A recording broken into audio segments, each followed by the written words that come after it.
Hi friends, you are watching our YouTube channel Inspire with Shyam, Light in the Darkness Yourself, and this is your Shyam Bhatta. Friends, today also we are gonna to see some useful phrases. So watch this video carefully and use all these structures in your daily routine and show your confidence to others. Today we are also gonna to see some useful structures, not phrases. Okay. Our first structure is I am not used to.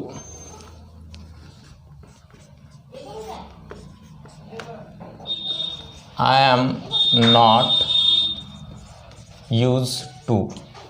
आता या ठिकाणी I am not used to म्हणजे एखादी क्रिया करताना किंवा एखादी गोष्ट करताना किंवा एखादी घटना योग्य न वाटणे, न आवडणे, योग्य न वाटणे किंवा न आवडणे म्हणून ती क्रिया किंवा ती घटना कधी केलेली नसते, म्हणजेच ती क्रिया करण्याची सवय नसते. या अर्थाने सुद्धा ही फ्रेज आपल्याला वापरायची आहे. याचा अर्थ होतो योग्य न वाटणे आणि म्हणून ती क्रिया कधी केली नाही म्हणून सवय नसणे. या अर्थाने सवय नसणे किंवा न आवडणे.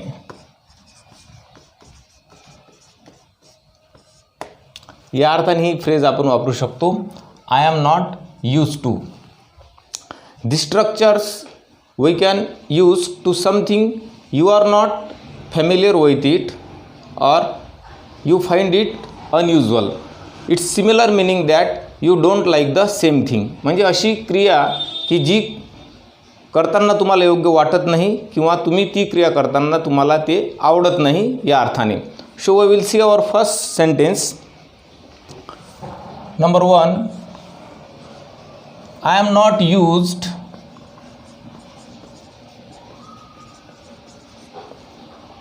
to traveling in railway.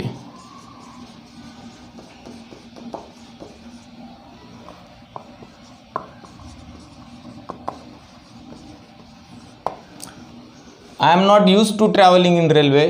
या ठिकाणी असा अर्थ याचा आपल्याला घ्यायचा आहे की मला रेल्वेमध्ये प्रवास करणे आवडत नाही किंवा मला रेल्वेमध्ये प्रवास करण्याची सवय नाही. It's similar meaning that I don't like to travel in railway असा याचा अर्थ होतो. Our next sentence is I am not used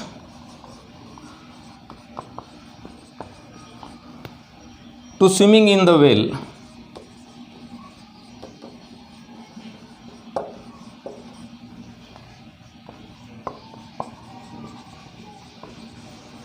आता या ठिकाणी या सेंटेन्सचा असा अर्थ आहे की मला विहिरीमध्ये पोहण्याची सवय नाही किंवा मला विहिरीमध्ये पोहणे आवडत नाही.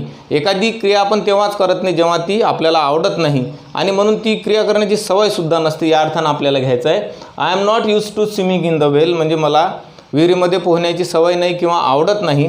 It's a similar meaning that I don't like to swim in the well. या अर्थाने आपण ही वापरू शकतो. Our third sentence is I am not used to living in metro city.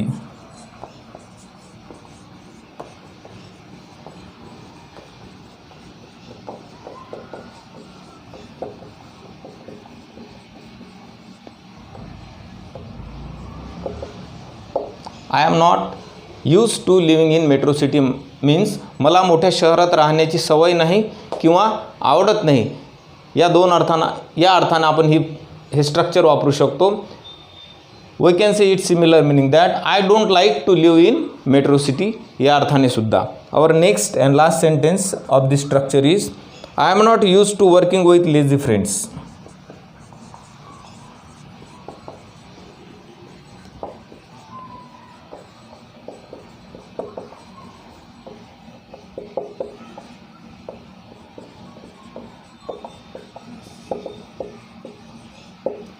It means that मला आळशी मित्रांसोबत काम करण्याची सवय नाही किंवा मला आळशी मित्रांसोबत काम करणे आवडत नाही. I don't like to work with lazy friends. अशा प्रकारे ही स्ट्रक्चर आपण आपल्या डेली रुटीनमध्ये वापरू शकतो. आपल्याला इथे काय लक्षात ठेवायचं आहे की I am not use to नंतर क्रियापदाला आय एन जी रूप लागलेलं आहे. असं प्रत्येक स्ट्रक्चरच्या वेळी एक काहीतरी विशिष्ट रचना ठरलेली आहे, ती रचना आपल्याला लक्षात ठेवावी लागेल.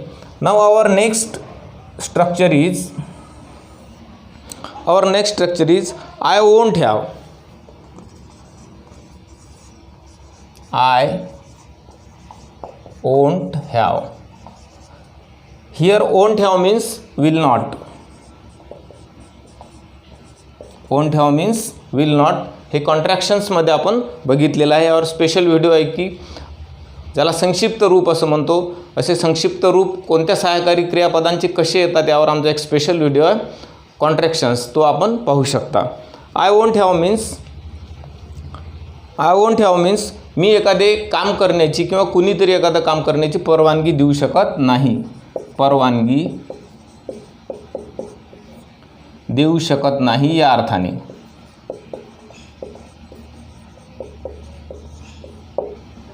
The structure I won't have, we can use this structure or it means I will not allow to do something. I won't have means I will not allow to do something. मी एखादं क्रिया करण्याची परवानगी देऊ शकत नाही या अर्थाने आपण हे स्ट्रक्चर वापरू शकतो. Let's we will see our first example. I won't have drinking wine in my house. I won't have drinking wine in my house. It means that मी माझ्या घरात दारू पिण्याची परवानगी देऊ शकत नाही या अर्थाने, किंवा I will not allow to drink wine in my house, अशा प्रकारे या अर्थाने स्ट्रक्चर आपण वापरू शकतो. Our next sentence is I won't have chatting you long time on mobile.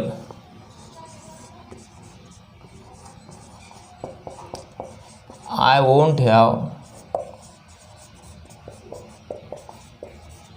chatting you long time on mobile.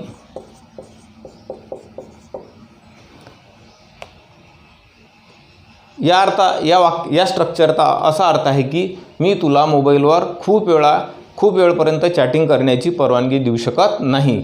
या अर्थानं आपण हे सेंटेन्स वापरू शकतो. It means that I will not allow chatting you long time on mobile. या अशा प्रकारे हे स्ट्रक्चर आपण या अर्थानं वापरू शकतो. Our third sentence is I won't have eating my tiffin.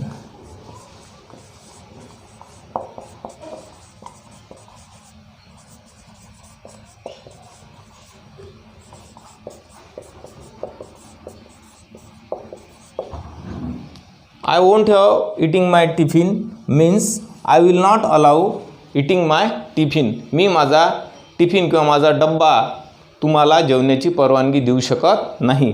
या अर्थाने हे आपण स्ट्रक्चर वापरू शकतो.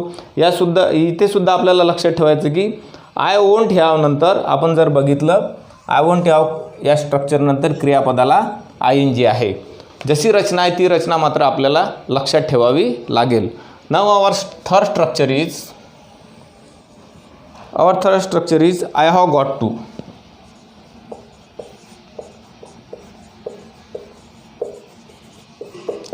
I have got to means करायची इच्छा आहे, एखादं काम करायची इच्छा आहे, एखादी क्रिया करायची इच्छा आहे.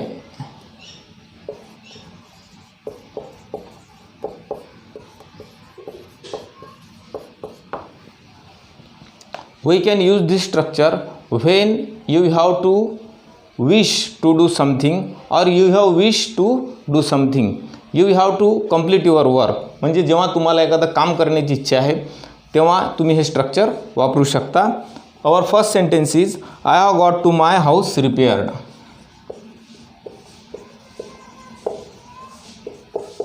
I have got to my house repaired.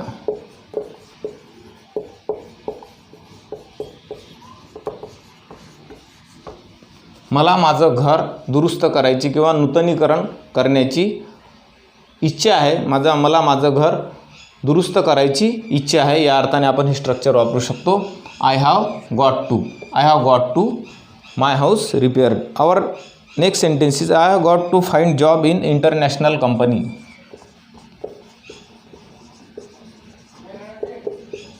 I have got to find job in international company. It means that मला आंतरराष्ट्रीय कंपनीत इंटरनॅशनल कंपनीमध्ये जॉब शोधण्याची इच्छा आहे, मला जॉब करायची इच्छा आहे. Our next sentence is I have got to get up early to catch the train.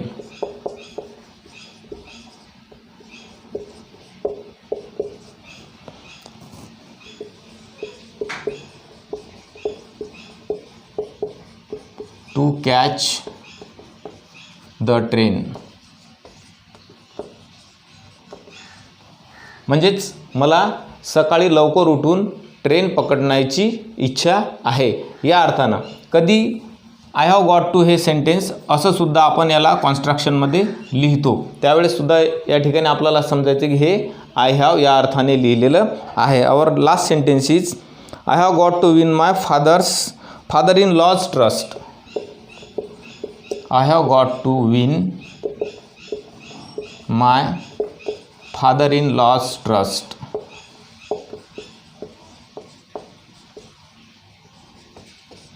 It means that मला माझ्या फादर इन लॉज म्हणजे सासरेबुवा, मला माझ्या सासरेबुवांचा विश्वास जिंकण्याची इच्छा आहे किंवा मला तसं करावंसं वाटते या अर्थानं आपण हे स्ट्रक्चर वापरू शकतो. आय हॅव गॉट टू करायची इच्छा आहे. And now our last structure is I have heard that.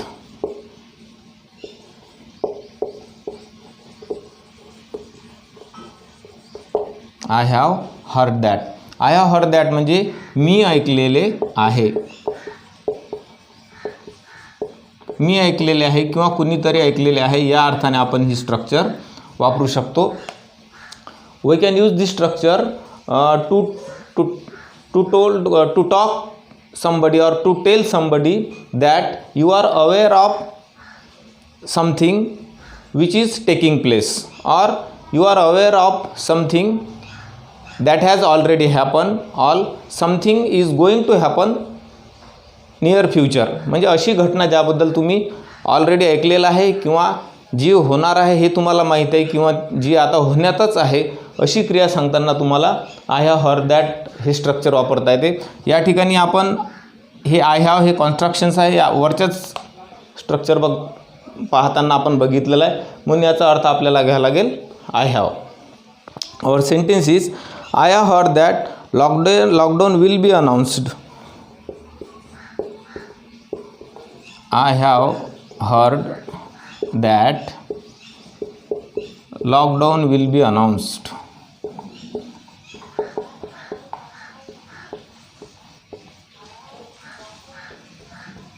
याचा अर्थ असा होतो की मी ऐकलेलं आहे की आता लॉकडाऊन अनाउन्स केल्या जाईल. उदाहरणार्थ आपण हे सेंटेन्स घेत आहोत की I have heard that lockdown will be announce. मी असं ऐकलेलं आहे की लॉकडाऊन लावल्या जाईल किंवा लॉकडाऊन घोषित केल्या जाईल. Our next sentence is I have heard that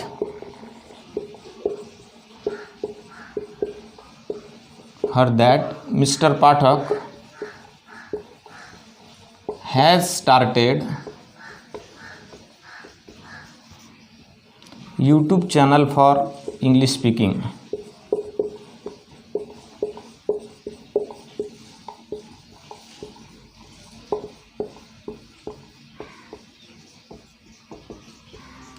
मी असं ऐकलेलं आहे की मिस्टर पाठक यांनी इंग्लिश स्पीकिंगकरिता यूट्यूब चॅनल सुरुवात केलेलं आहे, या अर्थाने आपण हे स्ट्रक्चर घेऊ शकतो. I have heard that. Our next sentence is I have heard that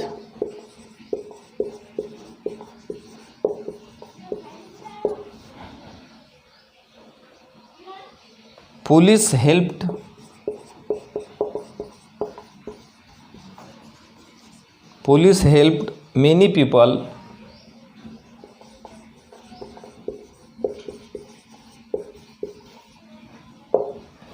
या वाक्याचा अर्थ आपण असं घेऊ शकतो की आय हॅव हर्ड दॅट मी ऐकलेलं आहे की पोलिसांनी अनेक लोकांना मदत केलेली आहे. म्हणजे आपण सुरुवातीलाच बघितलेलं आहे की स्ट्रक्चर काही घटना ज्या लगेच घडणार आहेत त्याविषयी माहिती देऊ शकते, किंवा ज्या घटना ऑलरेडी घडलेल्या आहेत त्याविषयी सांगताना सुद्धा आपण वापरू शकतो, किंवा ज्या घटना भविष्यात लवकर घडणार आहेत नजीकच्या भविष्यात त्या घटना सांगताना सुद्धा आपण हे स्ट्रक्चर वापरू शकतो.